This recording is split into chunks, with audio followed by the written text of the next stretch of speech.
Hi, by way of introduction, I want to say that there are a lot of things that writers in their practice can learn from visual artists.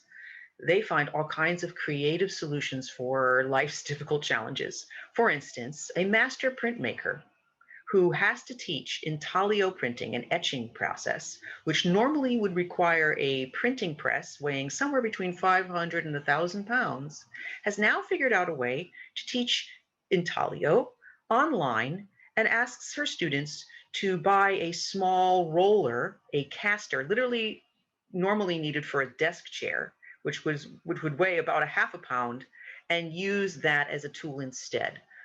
This is just one amazing pedagogical solution that is possible in these trying times.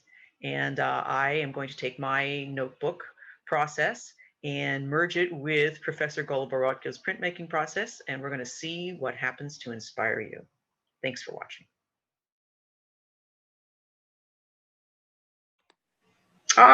Here we are. Hello, world. Hello, Hello. Professor Sheila Goloborotko in Florida. Hey, Sarah, how you doing? So I'm I'm here in so I'm happy here to in be here with you and your students. and I'm here in Brooklyn, New York, and we're going to talk very efficiently today about how amazingly we are utilizing this online teaching constraint. We're spinning gold from the hay, and I am in the language world, and you are in the visual arts world, and how one work and one of our discussions came together. So, do you want to just tell the students who you are and where you work? Yes, sure. So I'm Sheila Goloborotko. I am a multidisciplinary artist. I lived in Brooklyn, New York, my entire American life. I met Sarah Schmerler when we started writing a catalog for my studio celebration of 20th anniversary. Ever since, I continue to be inspired and mesmerized by Sarah's wisdom, intelligence, and knowledge. Okay, now. What do you tell them? And Tell them your who you are and where you work. okay, so I'm working at the University of North Florida and I'm teaching printmaking. I'm the head of the printmaking at the university. So, with COVID 19, we all had to move online. So, we really had to adapt and see things we could do better and things that we couldn't do and find ways of making the impossible possible. So, I'm going to navigate a little bit in one of my classes and then I'm going to show you an assignment that I created after a conversation with Sarah, helping my students to write narratives about the work they create. So I'm going to share a typical class of mine, which is Intaglio, and this class resides on Canvas. So here you get to see my side of the view. So you have more tabs than the students will have, but I'll navigate a little bit on those tabs. So all my classes are designed in modules. So the students create an approach per technique and move from module to module. I start from module start here, which is the basics of Canvas. Module 0 gives them an idea of how the course is going to be gearing to making work. And then I go for each module variation of assignments, discussion boards, and so forth and so on that address the theme for each week. So I'm gonna show you briefly what each module has, which is basically a module has a week overview where I address everything that we're going to be approaching on that module. For my own help and sake, I do this by day. So anything that I can address in a day, I move to the next. So it's an ongoing live calendar. Um, from that, I go to presentation of techniques, and I usually use videos from museums or incredible artists that created professional videos. And in addition to that, I create my own videos. So there is a whole series that I create presentations and videos of each technique. So here you're going to see one of the presentations that talk about the tools of making prints, talks about the language of mark making and tools of making prints. And then I move on to to artists that I move on to how we're going to make prints. So here on this one, you're seeing an adaptation I had to do due to COVID. I created a way of printing etchings and intaglio using a regular caster. So here I show my research to the students, and right here they have a video on how to create prints using a simple caster and how to prepare the caster as well. Moving on, in the next one talks about paper preparation. So each one has its own details on each technique. So this is cleanup. Each one of my modules have an artist visit. So here you see me in a video with an artist, and that's how I created the video with Sarah. And for each one of those visits, I want to have my students really looking at the work and concentrated in the techniques the artist uses. So for each one of these viewing of videos, the students have a sketchbook assignment. I use sketchbook as a tool of retaining information, as a place where it's the reservoir of ideas. So in this video, the same as we're going to see in the video I created with Sarah, students are prompted to hear and remember 10 things, ask 5 questions, and have 5 thoughts. And at the end, I just ask students to make a tweet form commentary with 280 characters. I'm going to interrupt you quickly, Sheila, and just say that in my class, which is on a much less robust system, but an interesting system on City University of New York, it's called Open Lab. We don't have this kind of structuring and functionality. However, all students are asked in English class to, take notes all the time, and annotation is super important. I teach English composition, writing, how to write, how to get what's up here out through a voice, and then to throw your voice into different parts of the room and different places using different words, different genres, different modes. So again, you in the art world have a sketchbook, and what we have is a sketchbook for our memories and our thoughts. And the sketchbook, the notebook, the journal practice is huge. And so what you're asking students to do here is something that we try to teach in English, which is annotation, which nobody really teaches, but annotation. And so just go again more slowly, the 4 different things. They were going to watch a video, like a video we're making right now. You and I basically had a conversation on Zoom, and you transform this into a journal assignment. I'm going to let you just a little more slowly tell them exactly once they finished watching this wonderful stuff about me talking about writing, they had to. In fact, Sarah, it's not once they finish. So part of the assignment, so the assignment is a 2-part, right? Here in the assignment is the information. How do you retain information? Now, some of my learners are exclusively visual learners. So I'm asking them to use the 2 tools, right? How do you write and how do you see? So part of the assignment is the information, the spoken word. What do you hear? What do you remember? If you could ask something, what would you ask? And what are the 5 thoughts you come out of this conversation that pertains to you? And in the bottom, I ask the students to create a 2-page assignment where they are making a portrait of the artist as the artist is talking, or a portrait or a drawing of their work as they are showing their work. And in the bottom part, what is the work that they will feel inspired after seeing this video, right? So it's a combination of visual and information. And then I ask the students to post, right? So here you can briefly see the work of Lauren Kusro here, and you can see how students interpret. And here we are. What you heard, what you remember, what you ask, what you thought. And I ask students to look at the sketchbook or the journal as something that it's a depository, it's a time capsule. It's what you put the information in one place. So it's an important place. We disregard, we don't give value, but it's a very valuable tool. So you can see how students illustrate as they go and refer. And I'm going to go more in details when I show the assignment that we've done together, because then you get to see how they reflect upon your words.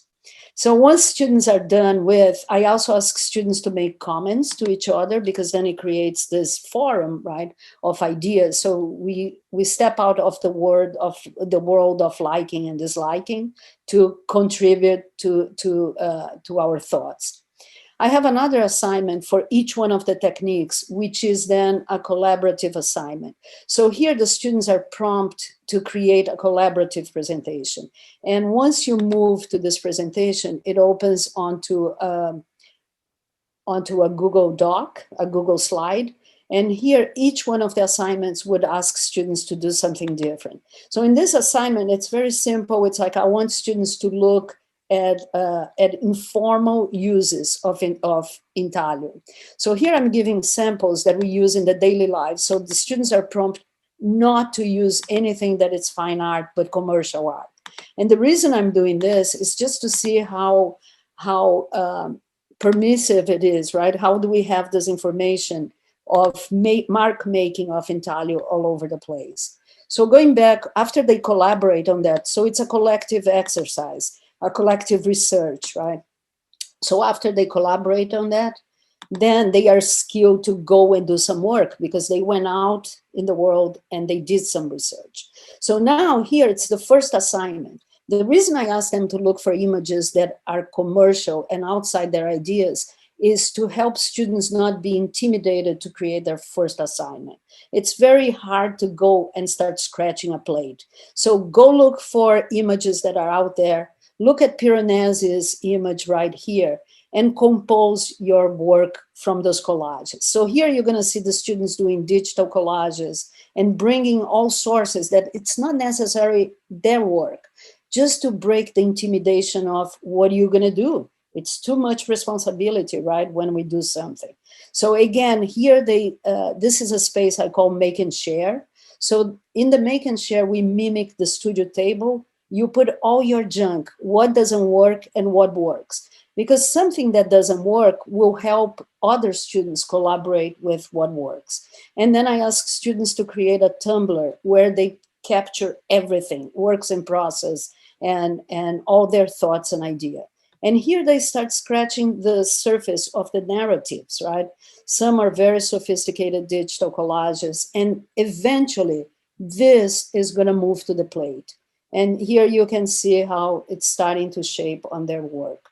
So this becomes a very, very active process until the work starts becoming more and more refined, and they arrive to what the work is going to look like. Right? So even when you capture an image that it's outside of your repertoire, you bring it back and you make it yours. So this is the idea. And you can see here that I tell students to fail really fast, because once they fail, they can go on and create something that I can help them materialize how they want to create.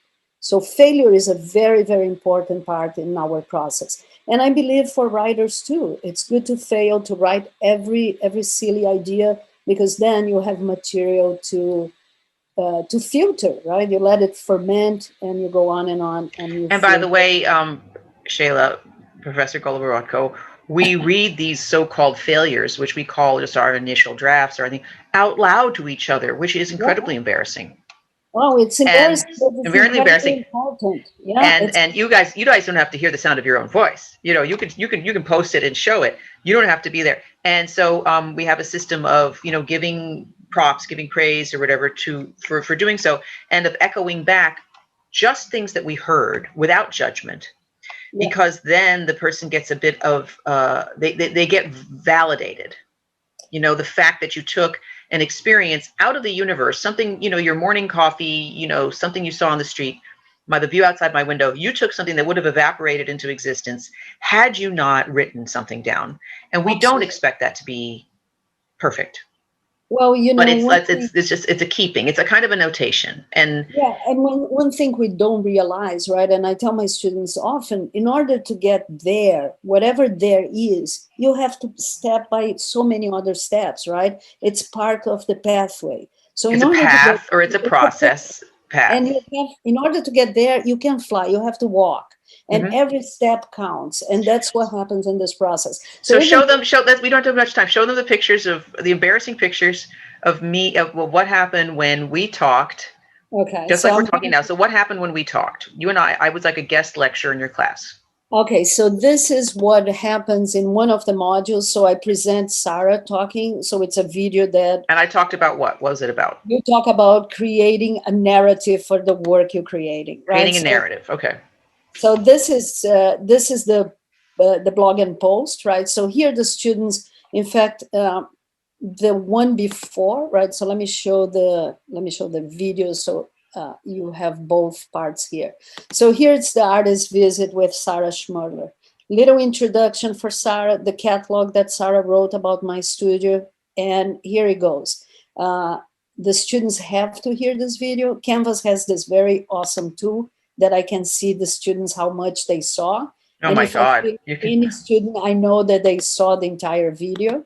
So they have to see it. And you know, so there is ways of seeing how much they saw and how much they're gonna use of the So let's fast forward in the video and show like just to give them an idea of what the video looks like. Yeah. Here. So it's a very informal conversation with your professor and me that happened in the summer as I was building one of my classes. Right, you were building a new class. So here the texture, the line, the design, okay?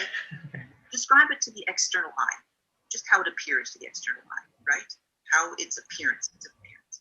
But then, you know, this object also has a story for you. So then you talk about this object's relevance or how it came into your life. This computer mouse was given to me by my boyfriend. Okay, I can't bear to watch myself too much more. Okay, so I'm talking about the narrative of an object. Freeze it on my face. Okay, now so what happens? They watch, take it off that. Now what happens is they got to take a 4-part note on my yakking about narratives. Yes. And everything they heard, 10 things they heard, 10 things they remember, 5 things they would ask you, and 5 thoughts. Then they have to make a portrait of you, Sarah, and then sketch their art inspired by what they heard from you. So let's see what they did. And this is what they do. So it goes from very simple drawings, but you can see the thoughts, right, that the students are having. Here you see the comments, how they comment on each other. And you have a whole variety of perception of, oh my God. It is unbelievable, unbelievable. This is Sarah saying that she, yeah, I showed the Atari, I showed my son's PlayStation, whatever it was, Atari thing. We talked about the mouse. Oh, it's astounding. And any of this, when you we're dwelling on the visual, we're not even looking. Yeah, we're looking at the visual, but you can see, like, you know, that the students actually take time and they really think about stuff. They really remember things. Some write, you know, profusely. Some are more the brain. Show the brain one. Oh my God, what was that? It's up. Oh, the brain one here's here. It's your inner thoughts, anxiety, depression, fear, frustration. Fear. I got the scars from being almost kidnapped when I was a baby, scar on my face. And then she's writing about herself. Wow. When I was a baby. Wow. So this is very revealing. And that's me talking. Gosh. Oh, God. And then when you look at what the student writes, right, never censor what is too stupid to write. You as the artist are narrating a written word that is going to invite people to your visual work. I mean, those are precious lessons, you know. So the students, some of them had to hear twice because they are taking 2 classes. Wow, and they look really fancy in that one. Yeah, there's a fancy 70s hairdo. Oh my God, painting, do the painting. Digital one with graffitis. Oh my God. And I love this one because it's such a beautiful line work of you, right? And you can see how the student is really, look at this calligraphy of the student, how beautiful it is as well. So this is, you know, students that just keep coming. Wow. Yeah. So class over class, and yeah. So this becomes a part. So let's just finish by saying this becomes a part. My lesson becomes remembered in visual form, and gets also filtered into the person's experience of making an art work that is inspired by the kinds of stuff that I was lecturing about. And you create an assignment that made them annotate in a particular way the experience, which is very similar to an artist statement that my students will have to write in Unit 3. They're going to have to say, and we other teachers have done this. It's better, like what they have to note when they're creating this new composition, what they faced before they started, what they went about to get it done, and now that it's done. So it's like a 3-part, breaking then, down experience and notating it, that, it's very daunting to start to explain to people what you learned and what about experience. And these little tools that you and I are creating are breaking this larger fearful thing about learning down into doable chunks. And look at the diversity of things that are happening. Well, and then the students at the end of each module create a time capsule, right? Oh, wow. And in the time capsule, because this becomes their digital portfolio, right? This becomes the final. Oh, I want to interrupt you. My students have to do a final portfolio, which is a time capsule, but not just a time capsule, a brushed up, perfectly spit and polish version of their major assignments. So they also, like an artist, have to do a portfolio. And this is one, what we're looking at now is one student's work. So, and it's labeled Visiting Artist, January 13th. Neat. Okay. And then here it goes, the digital collage, the beginning of the plate that doesn't work so well. Look at this. This is working better. Now, remember, the students are learning how to print with a simple caster. It's really difficult to make it. So this is their first prints with a caster. So obviously there is a lot of issues still happening here, but you're going to see how the students get better and better. Nice. And stop right there. And then they have a reflection, which is what my students have to write, about the different versions they went through in their Unit 1 narrative. And they will have to reflect about that. So here, Sarah, it's when they put their pieces together from the importance of a narrative, that they go not only about how the project was created, but then they reflect what happens, what are they bringing from their life to this project. So each one of them will have a different way of reflecting. Some will go deeper, some will go more superficial, but all of them will eventually touch and make a narrative that. So they show the work, they show examples of the work, and then they show a reflection on what they learned or what they got out of, or what the process, the struggles they went through in that work. And then some narratives are intense, and here getting phone calls while we're talking. Whoops, can you hear me? I'm getting phone calls and stuff. Okay. And they document, and I love this one, right, Sarah, because this is where the places of impact here that you made to the student, and he captured on his sketch, right, the time capsule and the time capsule, and you can see all their work. And as a sketchbook assignment for another. For the artist visit. And by the end of the semester, they have a full portfolio and they encapsulate everything that was important. So it becomes almost a journal, a memoir of the experience they had in the 16 months. I'm gonna end by saying that when times are crazy, it's often the best time for writing, for making art. Bad times lead to really amazing creative solutions. Unfortunately, that's the case. And if we want to take ourselves seriously enough to think that there will be something meaningful coming out of this, that we should take seriously this sense of documenting and keeping track of the, quote, we don't call them failures, we call them steps or versions, but definitely the things that aren't working or that are on the way to the thing. And we never say what the thing is. We don't worry in my class about the product. We are learning the process, but we are getting towards the product. And so physically documenting those things, including your own understanding of those things, will eventually make sense and raise your grade and make you have much more success in this final portfolio. It's a portfolio version of learning, not a assessment teaching towards a test learning, but a cumulative, a path that's leading towards big question mark, but this cumulative thing. And we have a lot in writing that we can learn from the visual arts and the way the visual artists learn, and trust in this process to learn to be better writers. And by doing that, right, by doing this portable folio, right, because that's what a portfolio is. It's a portable folio. Folio. Oh, I never thought of that. Yeah, where you capture your transformational and experiential moments, right? You can always go back, right? You can always go back. And if you can go back, you can move forward. And I think that is an important lesson. That's so beautiful. Thank you, Professor Goloborotko, for sharing that with me. Thank you for everything you share with me. We're going to have another conversation soon, I'm sure. Okay. Ciao from Brooklyn. Yeah.